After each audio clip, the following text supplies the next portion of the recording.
Hello and welcome back to the Simplifiers Podcast, where we take topics in business and in life and simplify them. And friends, I want to talk about boundaries. Now, and I'm not talking about just like, I don't really like it when you do that, and I don't really want this, but I'm talking about true deep level boundaries, both in your work with your clients, your coworkers, your boss, but also in your life, your everyday. And this is no easy topic to simplify, especially when we're recording through a pandemic, which I think is all the more reason for us to tackle it today. My special guest today is Nancy Levin. She's a master coach and best-selling author of several books, including her latest, Setting Boundaries Will Set You Free. She's the former event director at Hay House for over a decade, and Nancy is the creator of the Levin Life Coach Academy, offering in-depth coaching and training programs designed to support clients in making themselves a priority and setting boundaries that stick. So I'd like to welcome to the Simplifiers Podcast, Nancy Levin. Hey, Nancy. Hey there. Thanks for having me. I'm so glad you're here, and I hope you're holding up in this whole pandemic craziness. What a funny book to read during lockdown for me personally. And I did enjoy it greatly. And a lot of my listeners know I have been open in sharing my journey through recovery of codependency in my own life. It's an eye-opening experience once you realize that this is a thing happening to you.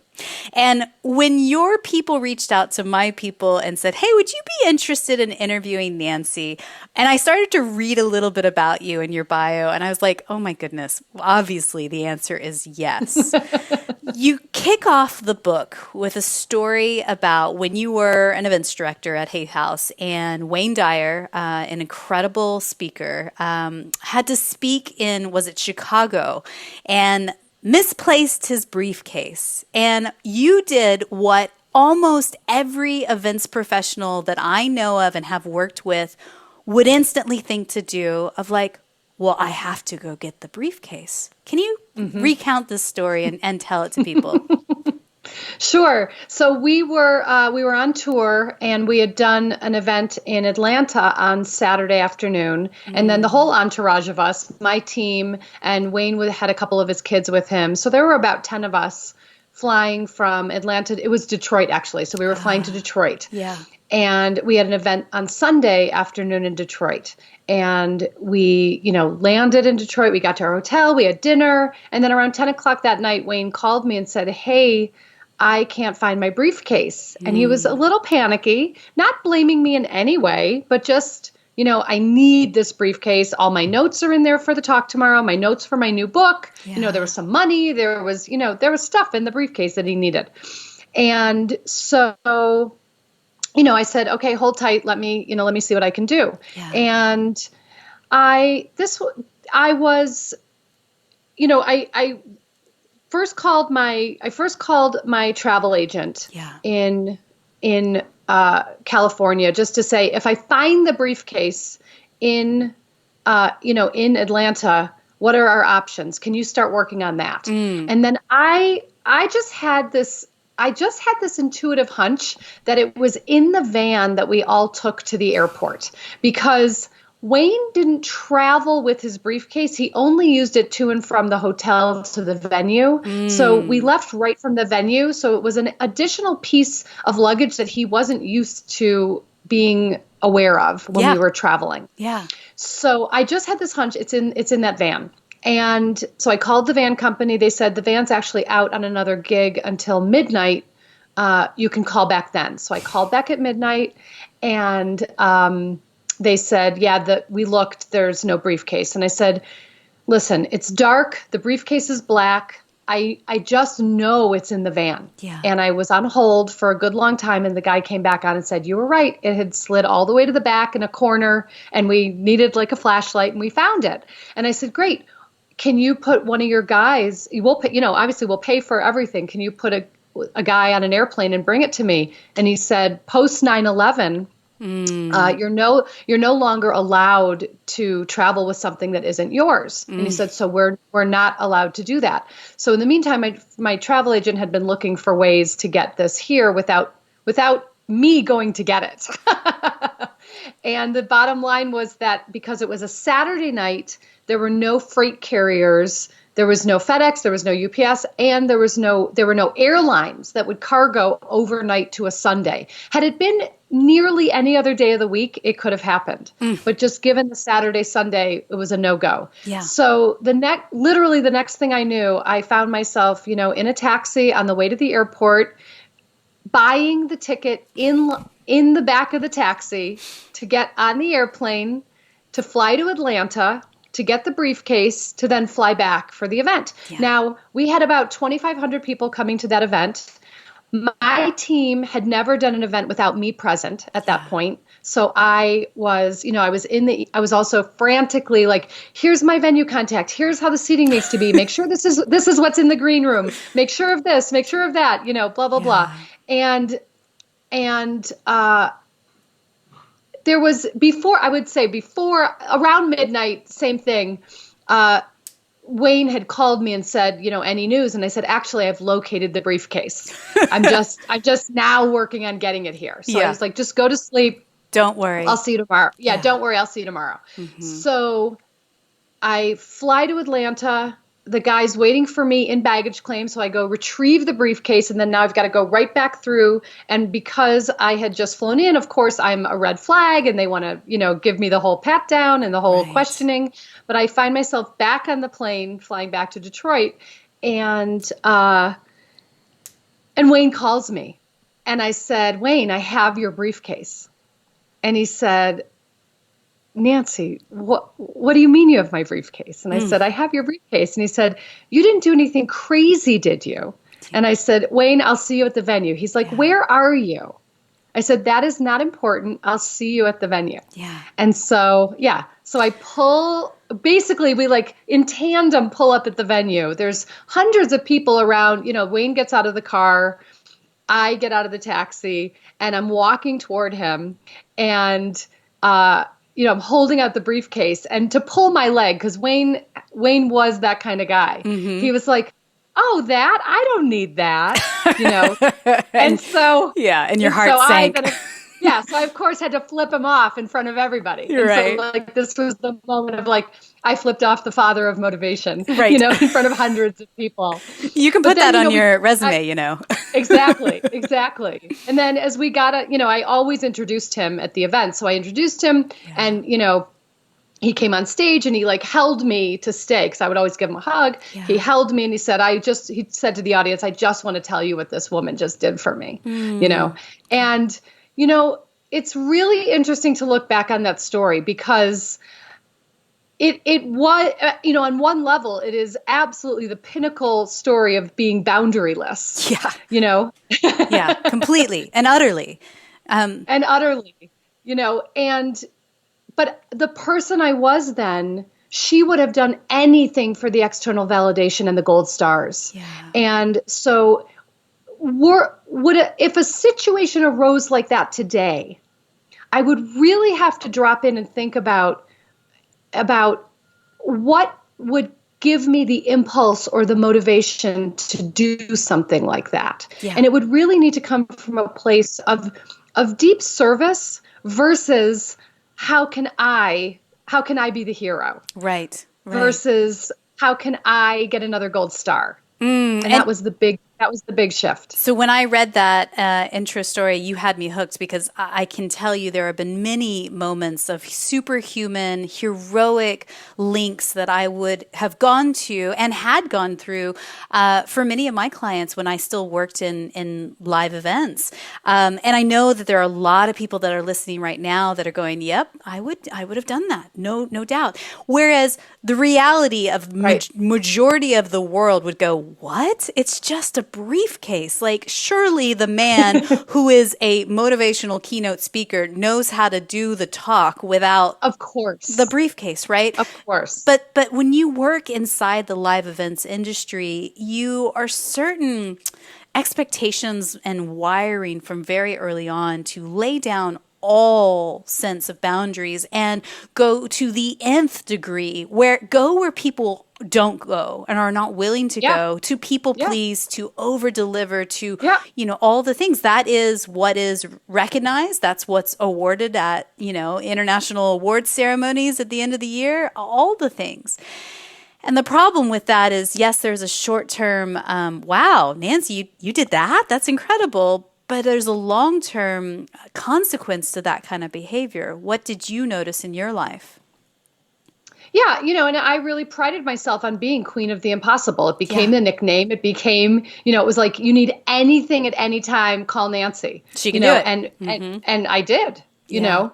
And really the cost is the self-abandonment, and the thing really is to understand that when we're chasing gold stars, no amount of gold stars will ever be enough to fill the void. And we have to learn we really have to learn how to resolve internally what we're seeking externally. Yeah. And so while I will say that my boundarylessness made me exceptional at my job, it took a really big toll on my health. It took a big toll on my personal life. Yeah. It took a big toll on all the ways in which I was willing to make sure everyone else had what they needed and I would go without. Yeah, and which is not sustainable. I mean, bottom line, not sustainable. Not at all. Whether you're doing it in your work and not doing it at home, it bleeds over to all aspects of your life. So why do you think then that some women just seem to struggle to define or even uphold their boundaries, personally or professionally? Why is it that we seem to have a harder time at it than men do?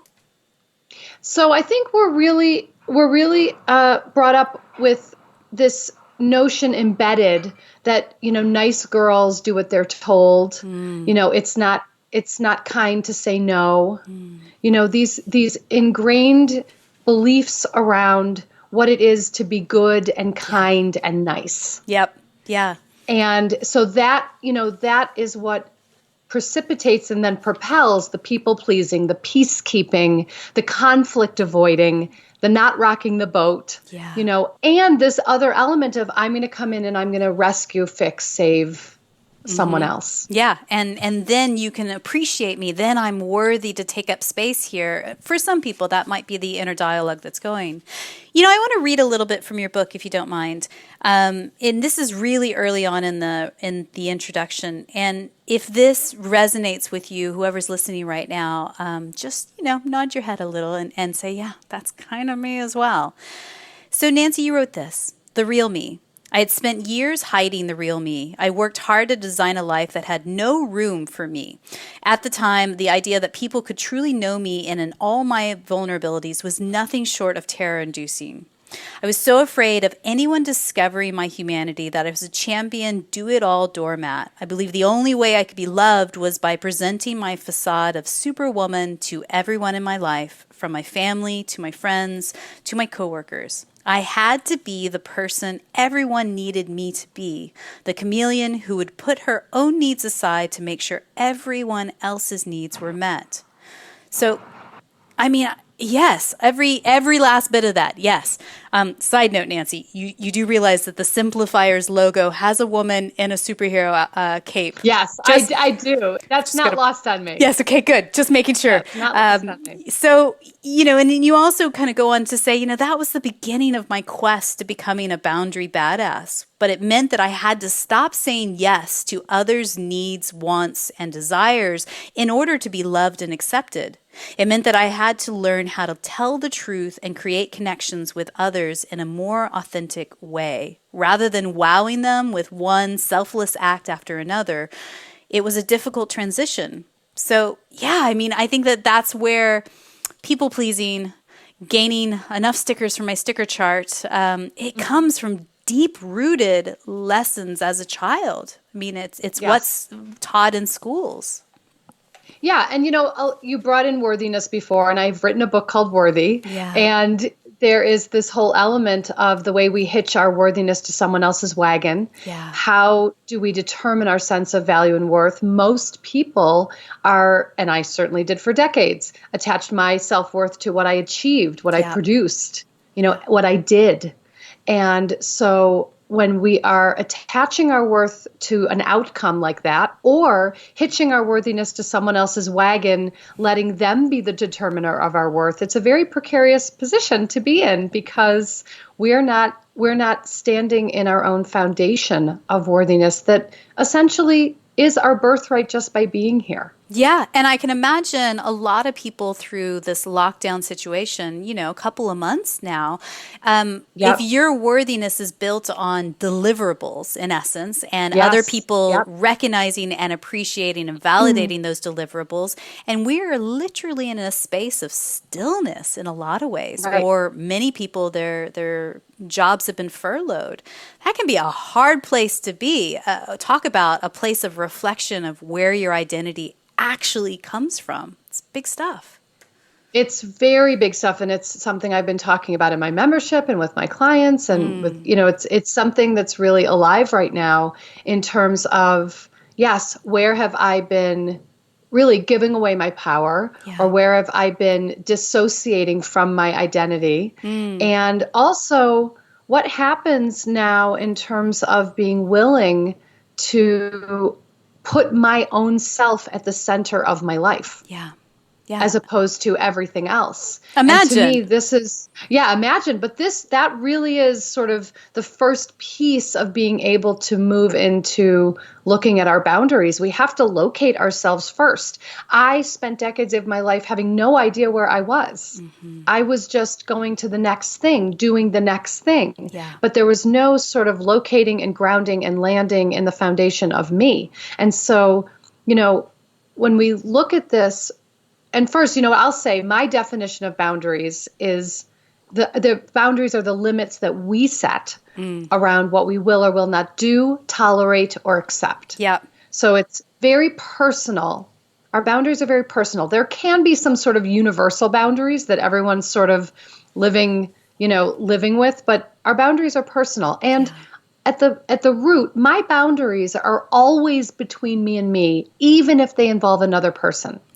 But at the heart, my boundaries are between me and me. And in order to know what my boundaries even are, I have to start discerning what is okay, what isn't okay, what can I live with, what won't I live without.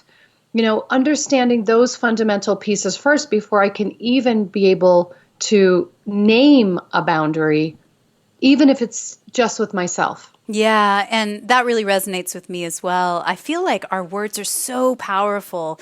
I heard an interview recently of Eckhart Tolle, and he refused to use the word lockdown. And he said, you know what, instead, this isn't a period of lockdown. This is a period of reset. And that really, truly is there. I mean, this is an opportunity for us to reset some core truths deep down inside, so that when we do emerge into our new normal, that we can start to define and look things differently. So boundaries can be in the physical realm, emotional, energetic, mental, and also material, like money and property and things.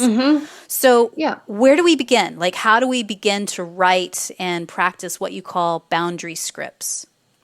Yes. So we first want to identify what is important to us, what our desires are, what our preferences are. We first want to be able to put ourselves into our own life. This is what I find, back to the question you had about why are so many women, in this predicament, let's say, and really it's because we have abandoned ourselves to such a degree that we've disowned our desires.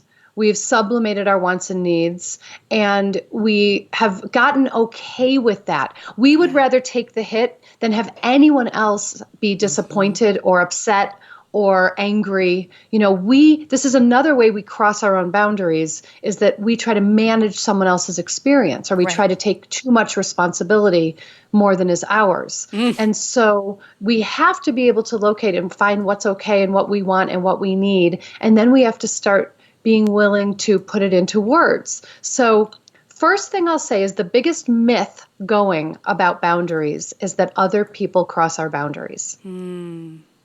So I hear from clients time and time again, I set a boundary, but so-and-so keeps crossing it. Well, other people will do what they do. Yeah. And a boundary is not about someone else changing. A boundary is not about someone else changing. A boundary is about what's okay or not okay for me and what I'm going to do to honor and take care of myself. Yeah. And that was a big turning point for me when I was reading the book of like, oh, the only person that's really crossing your boundaries is yourself. Like when you reduce that and just go, well, that's something that I kind of need, but I'll just let it flow. How many times do we cross our own boundaries or go, yeah, it's no big deal. But actually it is kind of a big deal. Mm-hmm. Yeah. Right. So how do you know, like, if you need to set boundaries in the first place? Where is the red flags there? Yeah. Red flag is resentment. As soon as we feel the resentment rising, what it's really signaling is, a boundary is being crossed and I actually need to put something in place. And I need to, I do a whole piece in the book around your boundary scripts, as you mentioned, and some boundaries don't need to be verbalized and some do. And we want to also be aware that there are always going to be consequences to setting boundaries and consequences to not setting boundaries. So when we set the boundary, first of all, if we're going to verbalize it to someone else, we have to know that we are going to put our money where our mouth is and we're going to uphold it because that's everything. Otherwise, we're just the little girls who cried wolf. Right, because we're just expecting the other person to read their mind, and that's not possible yet. Right, that's not yet. Right, exactly. So, I use a really simple script of, I feel X when you do or say Y. Yeah. And in order to take care of myself, in order to honor myself, I'm going to do Z. So it can simply be something like, Mom, I feel pulled out of my work when you call me during the day. Yeah. So I'm just letting you know that from here on out, I'm only going to answer the phone before 10 a.m. and after 6 p.m. And it's beautiful, so simple. Yeah, I didn't say don't call me. Yeah. And I didn't say, I didn't tell her what to do. I just let her know, you can call me 27 times today, but I'm going to answer the phone here or here. Yeah. So I've let her know what works for me. She can do what she wants to do. I can't control her calling me or not calling me. Yeah. What I can control is my response. So this is the kicker for most women. We don't want to sit with the discomfort. We don't want to sit with seeing missed call, missed call, missed call, missed call, missed call. We would rather cross our own boundary, take ourselves out of the flow of what we're doing, just so that we don't have to sit with the discomfort and we don't have to wonder if so-and-so is mad.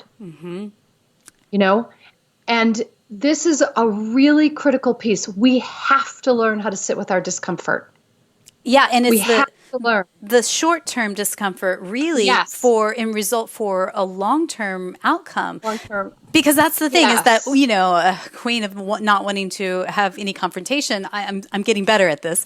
However, in the past I would be like, well, I'll just let it slide. And the truth is that short-term discomfort is that you are now creating long-term discomfort over time that is compounding. And long-term resentment. And getting worse. Right.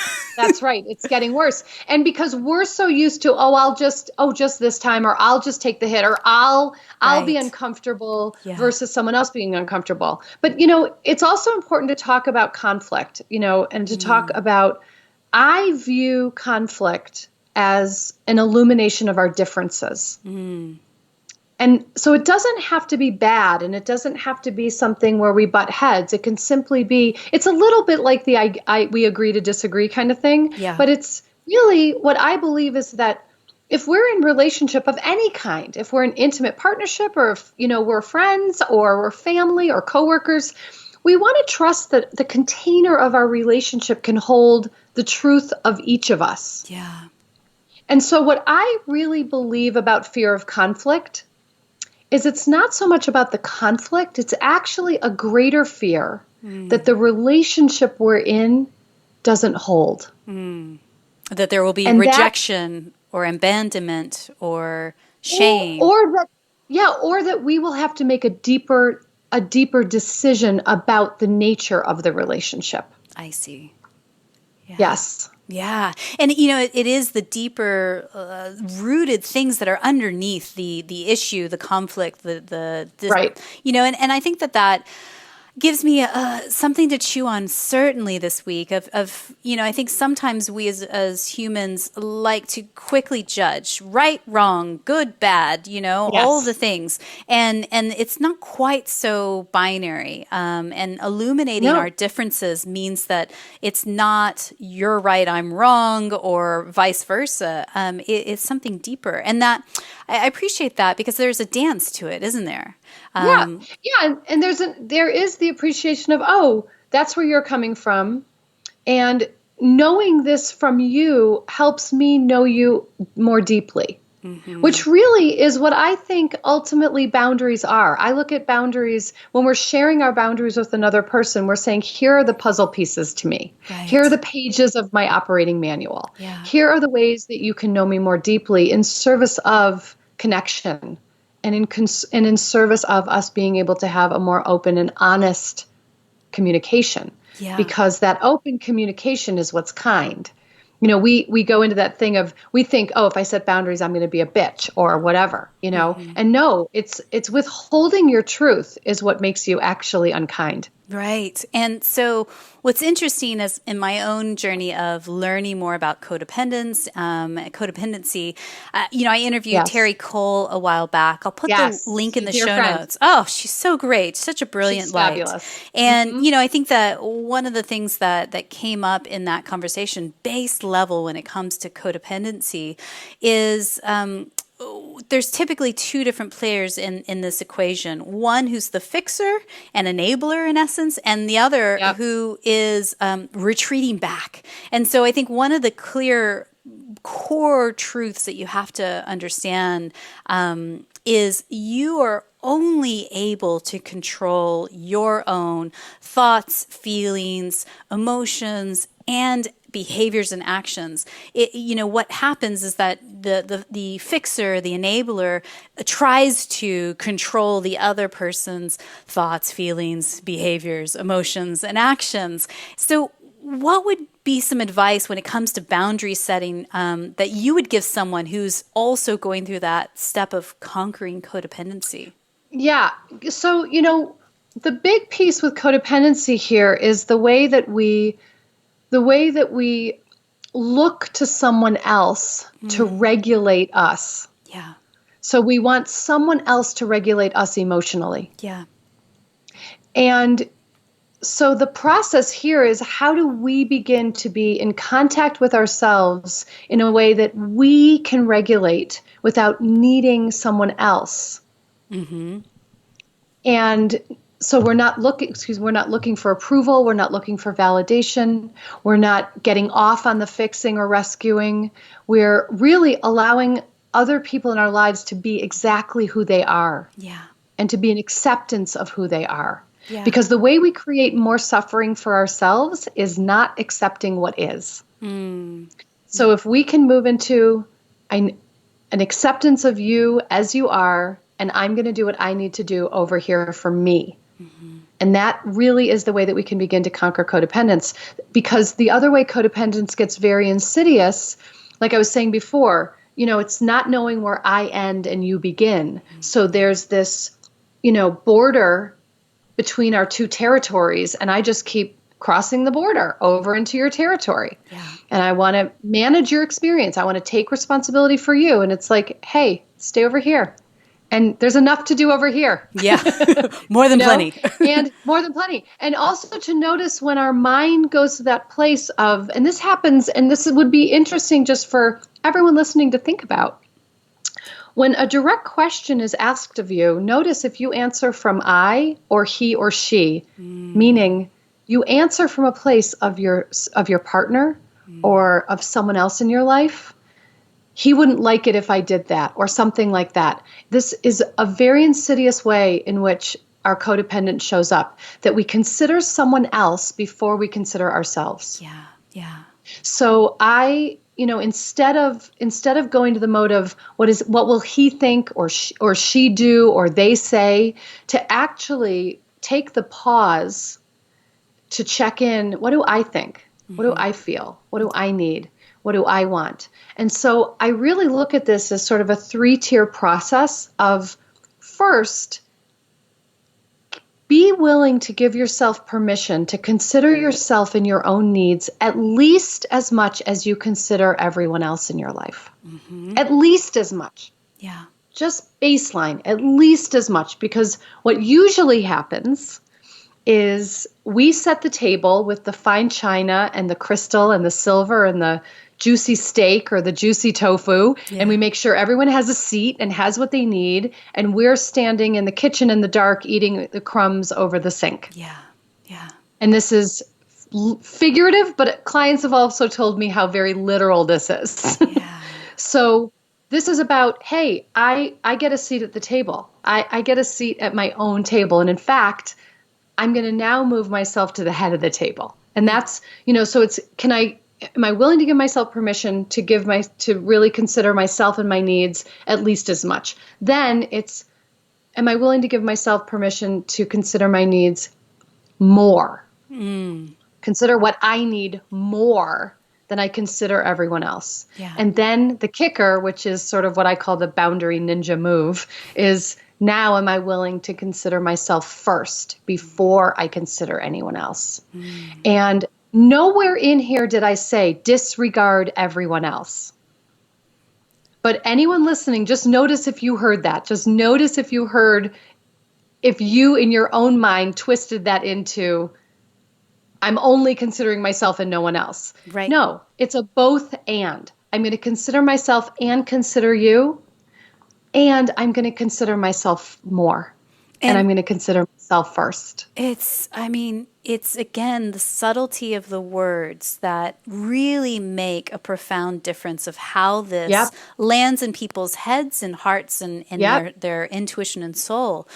I mean, this is back to the boundary pyramid, as you say in the book, right? Like those 3 areas, and more and first does not mean instead of you getting anything that you want. Right. So that's what I really take away from that. And one of the things I really liked about your book as well is it breaks it down in bits and pieces. Every chapter at the end has some exercises for journaling and really doing this work. And, I think for some of us, especially those that have worked in the events industry for any amount of time, it takes time to rewire. Like the neural pathways need time to breathe and marinate and to unravel and then come back together. So don't imagine that this is a quick fix. Like, I figured out boundaries. I can tick that off the to-do list and move on to something else. It is totally a process. And I think it is a process. Part of that is just giving yourself a little bit of grace and permission to do some of this big, scary, vulnerable work. And that it takes a little bit of time and also a bit of practice. Like you're going to flub it up, I guess, at some point, right? Yeah. Absolutely. Absolutely. And I think that sometimes for people who struggle with boundaries, it's how do you say no? Like, this is a big one. It's a big, scary thing. So how do we say no effectively when we really do mean no? And stick with it. Like, because not every situation's a no, but not every situation's a yes either. Right. So it's also checking in with the impulse to give the knee-jerk yes. Yeah. Which is what happens often. We want to give the knee-jerk yes, but we give the knee-jerk yes because we don't want someone else to be mad or disappointed or upset. We want to show up as the hero. We want to, we feel responsible or we feel obligated. Yeah. And the bottom line here is that the only yes we should really give is a deep desire. Yes. So I often coach my clients that when a direct request comes in, whether it's, an invitation for lunch, or will you help me do this, or, whatever it is, or an invitation to speak, Right. or an invitation for, anything. Mm-hmm. I will always, or can you do this for me? Can you do me a favor? Anything. I really ask my clients to check in first to see, can I say no right off the bat? Like, can I come in with my no here? And if I can't come in with my no, I'm just going to let the other person know I will get back to you tomorrow. Mm-hmm. Because someone else's urgency is not ours. And the pause is where everything gets to sort of percolate and marinate, and I can check in with me. Is this something I want to do? Mm-hmm. And then here's the most important piece about the no. I want you to say no from the place of gratitude and grace, not guilt and excuses. Yeah. So we don't owe an apology for our no. We don't owe any song and dance or reason for our no. A no can sound simply like, thanks so much for thinking of me. I'm not available. Yeah. Yeah. Period. Done. End. Send. End. Send. That's it. Yeah. Yeah. Yeah. That's it. Yeah. And I But think we get so caught up in I have to give a reason. Mm-hmm. There has to be a reason for me to say no. And it's interesting, something I've been coaching a lot of people around in the pandemic right now is people don't want to say, everyone's saying like, well, people know I'm home. How can I say no to a phone call or Zoom? How can I say no? They know I'm here. Someone might say, can we Zoom? And, I'm not up for another video. Can we just talk on the phone? Yeah. Whatever it might be, you can come back with a request of what works for you. But we don't have to say yes to everything just because we're in this, in this unusual time. And I really appreciate the flipping the script a bit. It's not about guilt. It's about gratitude and grace when you say no. And I think that changes that feeling of, oh, I've let them down, or oh, I've disappointed someone, all the things. It feels good to me when you put it in those kinds of ways. In your book, you also talk about bottom line boundaries. Tell us, what are those, and how do we set and communicate those? Yeah, the bottom line boundaries really are the non-negotiables. Yeah. Of just this is what works or doesn't work. And we do them with the same script I was saying before, the same framework of, I feel X when you do or say Y. In order to take care of myself, I'm going to do Z. Yeah. But then I add something called the company line.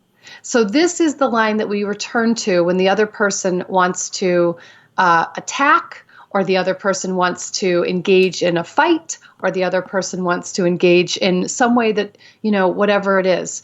We just get to come back to, and really usually it's in order to honor myself, here's what I'm going to do. Mm-hmm. Yeah.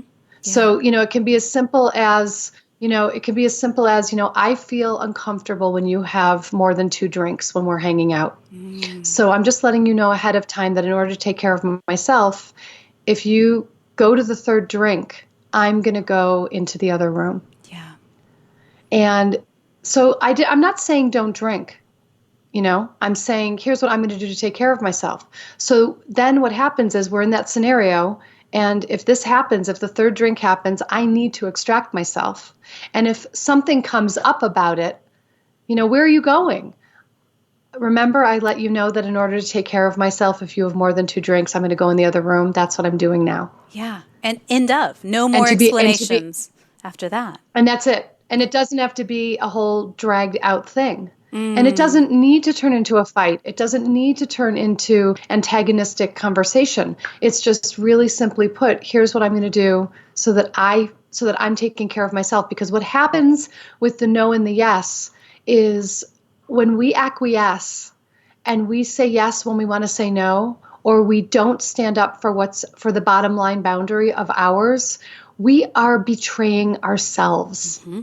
And we've gotten so used to it. We're so accustomed to betraying ourselves. Mm-hmm. And we somehow continue to choose to create chaos in ourselves because we think that's what's keeping the peace externally. Mm-hmm. But here's what I really want to say about these bottom line boundaries.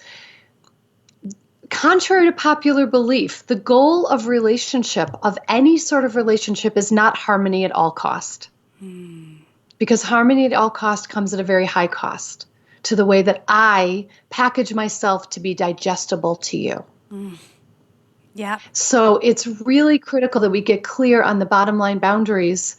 And, they can show up in any form. It might be a bottom line boundary for me is I'm unwilling to date a smoker. And then what happens when I go on a date and I really like this guy and he smokes, then I have to reassess like what's happening here. Yeah. And boundaries are malleable. It's not like they're set in stone, but we have to look at the ways in which we're crossing our own boundaries there too around, just even, I pulled that date thing out, but just even in that scenario, how many women are looking to be picked and chosen as opposed to being the pickers and the choosers. Yeah. All across the board, not just in dating, but across the board. We are it's what the piece of the book you read. It's I'm going to become a chameleon so that you're going to pick me and choose me. Yeah, please do. Yeah. Right, please pick me and choose me and I'll be anything you want me to be. Yeah. And really it's like, what if we go into the world with, let me be the discerning one. Let me decide what I'm picking and what I'm choosing. Yeah. And that's a really big shift for women. Huge. It's a completely different paradigm. And just imagine equally that both parties are doing that. I think that I can imagine a couple of my cynical friends are listening right now and going, well, hang on. What if my boundary is this? And then you say, well, my boundary is this. And they're both clashing. Like, what happens then? It's like, well, but that's my boundary. Yeah. Yeah. So then what happens is, that's what I was saying before. There may need to be a renegotiation of the relationship. There may need to be a collaboration around what works so I'm not a big fan of compromise. I'm a bigger fan of collaboration because in compromise, someone's needs get lost. Yeah. But in collaboration, it's the win-win. How do we actually both get what we need here without feeling like either one of us has to collapse in order for that to happen? There's so much, Nancy, so much in this book. I literally recommend it to everyone. Setting boundaries will set you free. You can get this book anywhere where books are sold, online or otherwise. I highly recommend it. And again, like I said, it's bits and pieces. There's exercises in there. You don't have to read the whole thing in one fell swoop. It takes time sometimes to create the scripts, understand what's actually happening underneath, test some things out, and, grow from there. So, Nancy, I've got a few questions as we wrap up that I like to ask everyone. Okay, and cool. Again, thank you so much for your time today. I know that there are going to be people that are listening that are going to something's going to break open and spark a new idea for them. So tell us, what's one book or blog that you're reading these days that's either inspiring you or poking holes and challenging your belief system? I'm reading a book called Patriarchy Stress Disorder. Oof. By Dr. Valerie Rain. Yeah. And it's fascinating. And it really is going to the root of what we've been talking about women and people pleasing and peacekeeping and not rocking the boat. And ultimately feeling all of the less than, all of the I'm not good enough, all of that. Yeah. And it's really coming in right at the heart of it, right at the root. Brilliant. So I love it. I can't say enough about it. It's rocking my world. Well, I will put a link in the show notes for people for that one. And again, show notes can be found at the Simplifierspodcast.com. So tell us, who's one person in your network, someone that you know personally, you just feel is up to brilliant things, and we could shine a spotlight on them, and who knows, maybe one day we'll have them on the podcast as well. Yes. A woman named Leslie Tagorda. And she is, she does brand astrology. So she's had a full corporate career in marketing and, and brand strategy, and also is also an astrologer. Wow. And then she went out on her own to merge these two. So she will do a reading with you as an entrepreneur, and she'll do your chart, but she'll also be able to come in with helping you identify who your ideal client avatar is through astrology. She'll be able to even give you, here are colors that you will want to use on your website based on your astrology. And it's fascinating. I was fascinated when I had my reading with her around ways in which there can be a real merging of something that we would think would be so separate. But yeah, so he does the astrology, brand strategy, and Leslie Tagorda. Wow, Yeah. amazing. That sounds exciting. Yeah. I would love to connect with her. So Yeah. I believe that gratitude and simplicity go hand in hand. Tell me, what's one thing you're grateful for today? I'm really grateful for my personal practice of meditation and journaling. Yeah. Especially during this particular time. I've had a many-year practice, and it is what keeps me grounded. It's what keeps me centered. It's what helps me find locating myself, and it's what helps me really put my attention on myself in that particular way. It's beautiful. I am the same way. I find that a lot of times you've just given yourself permission to write, and all of a sudden things come up and out of you, and the answers are all sitting in front of you, and it's a very powerful experience. So people can find you online at nancylevin.com. Also Instagram, Nancy_Levin. Again, all of these links will be in the show notes. Plus, you've got a free Facebook group called Transform Together. Can you tell us just a little bit about that? Sure. Yes, I've got a free Facebook group. It's an incredibly engaged and connected community. I'm in there. The members are talking to each other, and it's a way to, it's a way to be able to have a safe space to share in this particular way, to allow ourselves to be seen, to tell the truth, to test drive new ways of expressing ourselves. Yeah. And I love it. And not to do it alone. I think that's the key there. And not to do it alone. Community is everything. Yeah. So my final question for you today is this, Nancy. And again, thank you so much for sharing your wisdom. You're I want welcome. to Thank you. acknowledge you. I think that this is powerful work. It really will help so many. And I can imagine has helped you as well over the years. Big time. So someone somewhere is listening to this episode and she's in the thick of it.